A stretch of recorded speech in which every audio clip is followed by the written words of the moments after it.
Good evening and welcome to BATV News. I'm Andrew Laidley. As public sector wage negotiations heat up, the Jamaica Confederation of Trade Unions, JCTU, has called a press conference for tomorrow morning to outline its position. The umbrella union says its members will not accept any wage increase below current or projected inflation. Here's more. According to the Bank of Jamaica, inflation for this fiscal year is projected to fall between 4 and 6%. The union's demand for salary increases to at least cover inflation would mean the government would have to offer anywhere from an 8 to 12% increase for the next 2 years. So far, they've only offered 6% for the 2-year contract period. In a statement from the JCTU today, the union says the offer by the government will cause the workers who have already absorbed a 60% reduction in their purchasing power to be further impacted.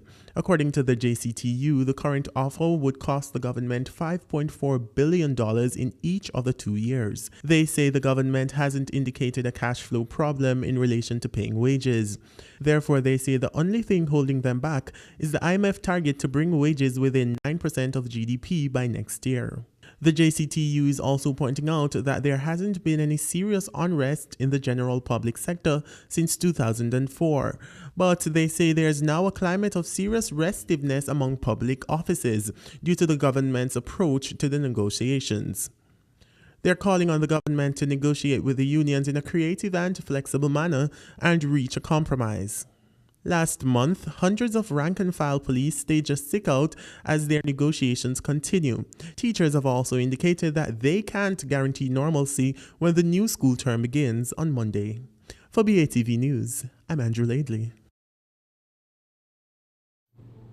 Meanwhile, workers at the National Housing Trust today took industrial action. The workers are represented by the National Housing Trust Staff Association, which is affiliated to the University and Allied Workers Union. The Ministry of Labor and Social Security has called an emergency meeting for tomorrow morning between the union and the NHT's management. Over in the private sector, National Commercial Bank, NCB, is taking a different approach to dealing with their labor issues. The group is launching a program to sponsor education for employees who've recently been let go. They're sponsoring select online courses in areas that are in high demand at the company. These include software development and data analytics. It's the latest iteration of NCB's post-redundancy entrepreneurship program, PREP. PREP was launched in 2010 and closed in 2011. It gave redundant workers access to seed capital to start new businesses. In a statement today, NCB says the details of the new program haven't been finalized yet. It says the company is in the process of adapting its business model for a future dominated by technology giants. This, as the financial industry is being disrupted by the rapid pace of technological change and consumer demands for simpler, faster, and more affordable services. NCB says in this context, some roles at the bank will become redundant. However, new roles will be created in these areas of higher demand. Jamaica's largest bank says they're now aggressively recruiting computer programmers, data analysts, and web designers. Meanwhile, Western Union and NCB customers in Jamaica and 10 other Caribbean countries now have the option of using their debit card to transfer money. In a statement today, Western Union says NCB customers will be able to conduct the transactions using the bank's point-of-sale technology. Western Union says NCB customers will also be able to transfer money from their debit cards both locally and internationally at any Western Union location. It will also allow NCB customers to send money through their debit cards without using cash. Assistant General Manager of Payment Services at NCB Group, Claudette Rodriguez, says it's part of their efforts to make financial services more convenient. Meanwhile, Senior Vice President of Marketing and Operations of Grace Kennedy Money Services, Noel Greenland, says the ability to accept debit cards at point of sale, money transfer locations demonstrates their commitment to responding to customers' changing needs. Vice Chancellor of the University of the West Indies, Sir Hilary Beckles, says more wealth needs to be generated in the Caribbean. But he says that wealth must be distributed more equitable, which will be critical to the future of the university. The Vice Chancellor made the call during his message marking UWI's 70th anniversary. The University of the West Indies, UWI, is celebrating 70 years of service and leadership this year. Vice Chancellor Sir Hilary Beckles says it's not just a time for reflecting, but to plan for the future. He says going forward, the university will be focusing on its traditional objectives of social justice and the economic transformation of the Caribbean, which are vital to its development. But we are all faced in this region with this crippling economic crisis that is before us. And for this reason, our strategic plan is subtitled Rekindling Caribbean Economic Development. We need to generate more wealth in this region. We need to redistribute this wealth more equitably.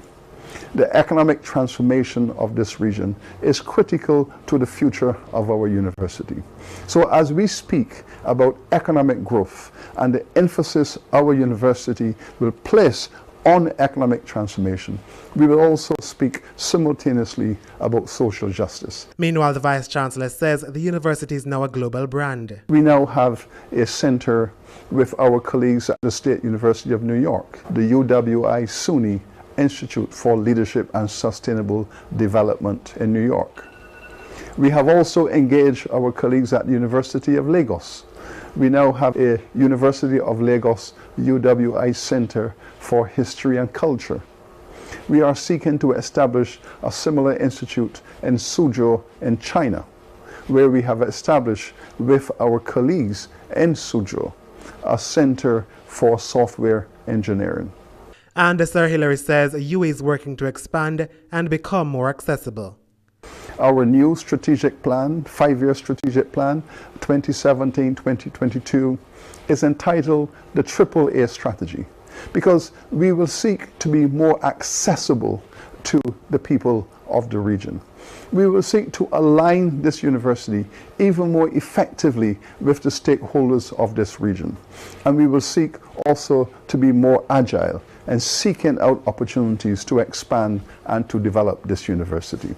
For BATV News, I'm Anthony Morgan.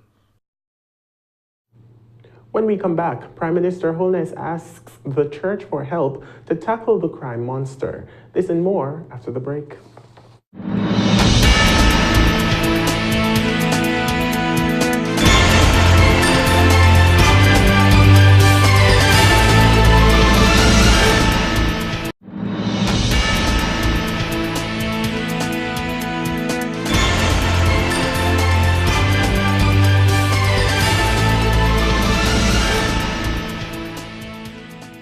Welcome back. Prime Minister Andrew Holness is urging the church to be advocates in the fight against crime and violence. Prime Minister Holness made the call yesterday while addressing the congregation at the 13th annual Heal the Family, Heal the Nation gathering at the National Arena. The event was staged by the Power of Faith Ministries. Here's more. Prime Minister Holness says it's time for religious leaders to bring the issue of crime to the pulpit. He says leaders shouldn't allow much of what is happening to be covered up, especially the abuse within families. Leaders of the church, you have to bring it to your pulpit. We can't allow much of what is happening to be covered up, particularly the abuse that is happening within families. We must preach out against the fathers who are molesting their daughters, and it is happening within our midst. Some mothers remain quiet, don't say anything about it. That daughter grew up with a lot of anger in her. She has children and she takes it out on her children. All that those children will know is violence. If you see something like that, it is not right. It cannot be accepted practice in our culture. We must expose it and preach against it. He says the church must begin to use its ability to counsel more as a way to curb the nation's crime problem. The church has an amazing capacity for counseling and outreach. Use it. That is one practical way in which we can start to address the issue of violence. Prime Minister Holness says we must tackle the issue of violence first if we expect to rid the country of its high crime rate. You see, we talk about crime, but we don't talk enough about violence. It is the violence that drives the crime. It is the violence that makes the crime brutal and savage. We have to address this issue of violence, which is becoming part of our culture, a part of our social transaction. For BATV News, I'm Jason Muyong. The Jamaica Public Service JPS and the National Water Commission NWC paid out over $28 million to customers between July and September 2017. According to the Office of Utilities Regulation, OUR, the payment is a result of service standard breaches. Here's more. The OUR says the JPS compliance report on guaranteed standards showed that over 13,000 breaches were committed over the period. These breaches attracted a payout of approximately $27.83 million, which were all disbursed through automatic compensation. The utilities regulator pointed out that the number of breaches during the period declined by 15% against the April to June 2017 quarter. In the meantime, NWC's compliance report on guaranteed standards showed 672 breaches, with a potential payout of over $2 million. However, the actual payments amounted to over $912,000, representing 43% of total potential payouts. The OUR says the NWC payments were made by way of automatic credits. Meanwhile, over $117,000 was secured for utility customers through the OUR's appeals process. JPS at 63% accounted for the greatest share of these credits, followed by NWC at 32%. CNW Jamaica accounted for the remaining 5%. The OUR says the July to September quarter saw 973 contacts being received by its Consumer Affairs Unit, representing the highest number of contacts when compared to the preceding 2 quarters of 2017. Of this number, 39% related to JPS, 25% to the NWC, while a combined 21% related to service with Cable and Wireless Jamaica Limited and Columbus Communications Flow. Digicel accounted for 12% of the contacts, while the remaining 3% were for small water providers Kankara Development Limited and Dynamic Environmental Management Limited. For BATV News, I'm Andrew Laidley. Heavy rain last night into this morning, particularly in northern parishes, has made several roads impassable. Earlier this week, the Meteorological Service had warned of rain and a cold front. Siobhan Keys has more. The past few days' rain has impacted roads and infrastructure in the northern parishes. The brunt of it was felt in Trelawney and St. Anne. We had a problem in Jackson Town.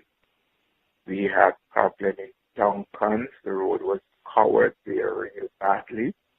Some people was washed out of their houses, their belongings.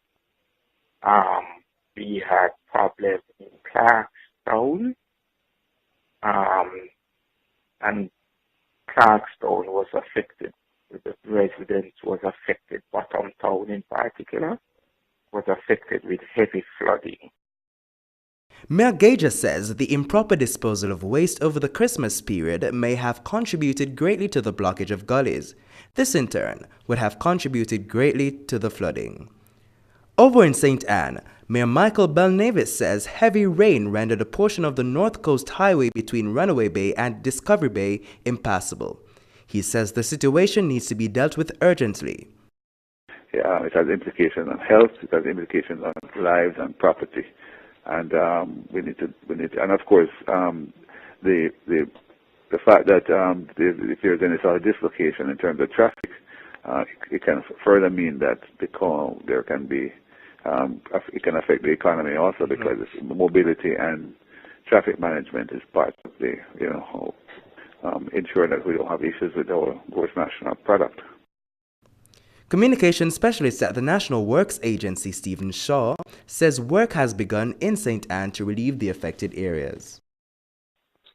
We have done much work in the area insofar as the heavy rains overnight is concerned. We were able to remove a lot of the debris and silt from the corridor so the road is open. We are reopening some drains, and the effort at ensuring that persons are in a position to move continues. According to the mayor of Trelawney, the blocked roads there have also been cleared. The municipal corporation and the NWA are assessing the damage to the roads. They say work will begin as soon as they have estimates of the cost. For BATV News, I'm Javon Keys.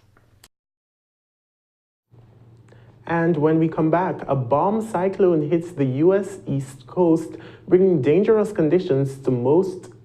This and more in regional and international news. Up next.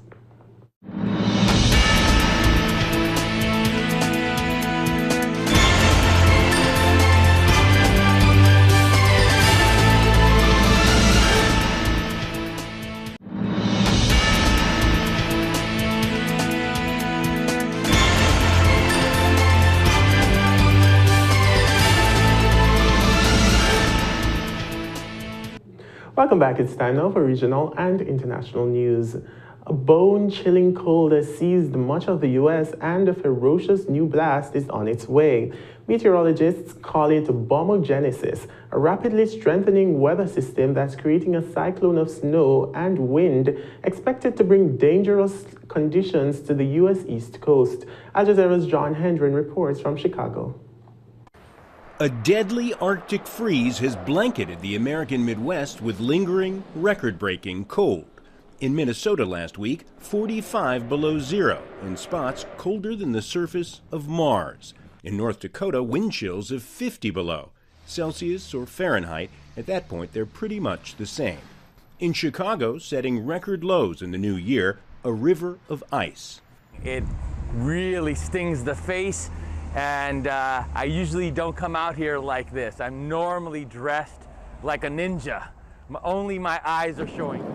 Now a new storm targets the entire U.S. eastern seaboard with the rapid, ruthless force of a bomb.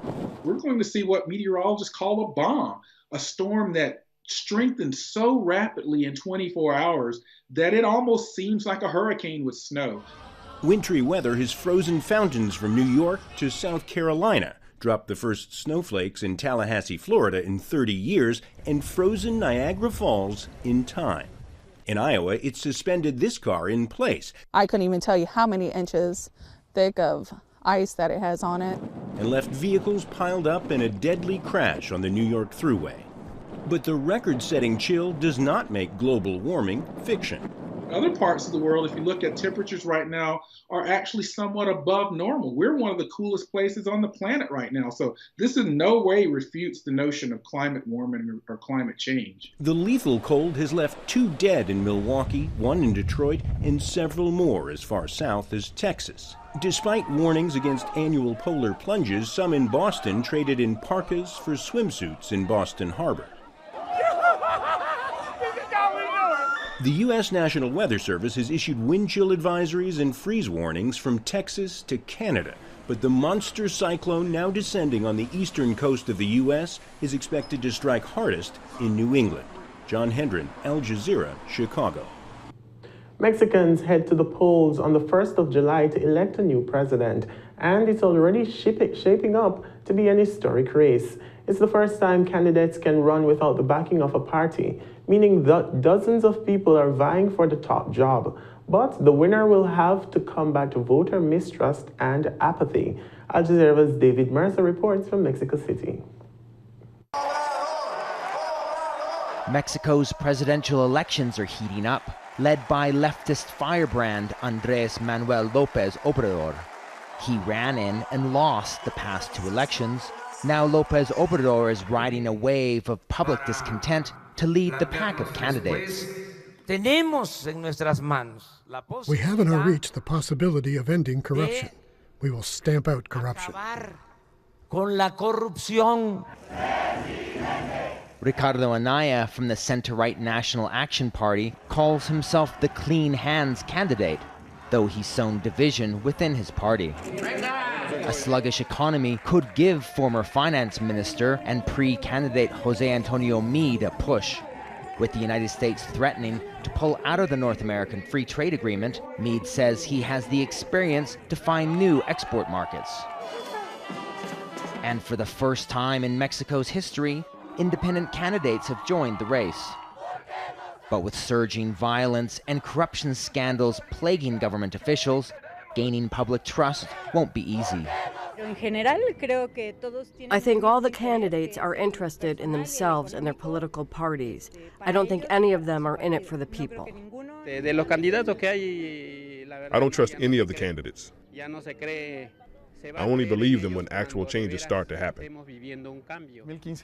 Analysts say that people must be engaged and hold candidates to account if they want this election to be different. The political class loves it when society doesn't trust them. Then you separate yourself and leave the public space. What the government doesn't like is when social media is buzzing with discussion and debate. Never before have Mexicans had such a variety of candidates to choose from.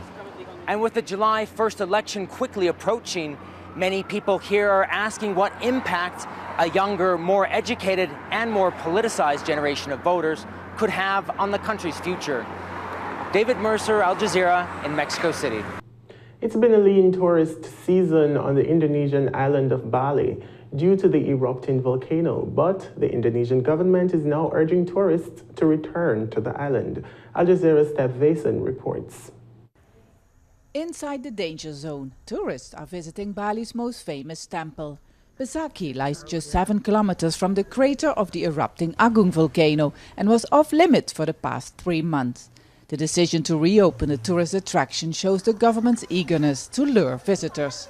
The volcano is still at its highest alert level. I don't agree with this decision. There are many other places where tourists can go in Bali. We can't predict nature. It's better to put safety first. Around 5 million tourists visit Bali every year. But after the eruptions and airport closure last month, several countries, including China, issued travel warnings. Hotels far away from the volcano were empty, and owners were forced to temporarily suspend staff. To reassure tourists, President Joko Widodo took selfies at one of Bali's famous beaches. Tourism has recovered slightly during the holiday season, but many Balinese are suffering. Komang Kayun has worked as a guide on Mount Agung, taking around 1,000 hikers every year. Since September, his business has stopped. I am confused what to do now. I want to work, but I have no other work experience than being a guide. I hope someone can give us a job because all 62 guides of Mount Agung are now jobless. We have no money to go back to farming. Volcanologists say nobody can predict how long Agung will erupt or if the eruptions will become bigger. The last time it erupted in 1963, it killed more than 1,500 people, all living near the volcano.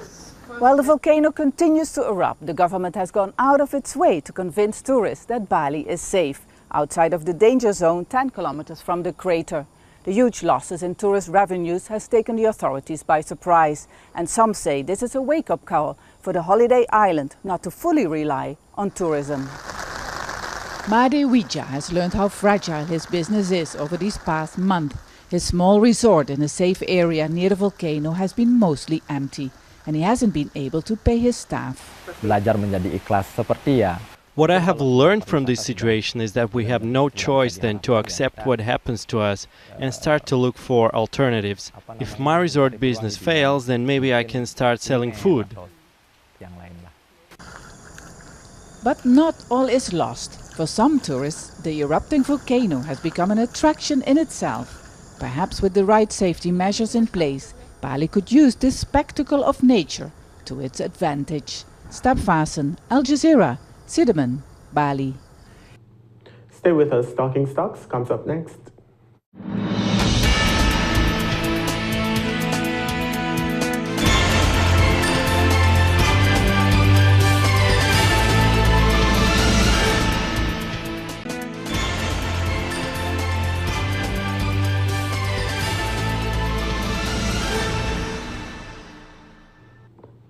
Welcome back. Time now for Talking Stocks.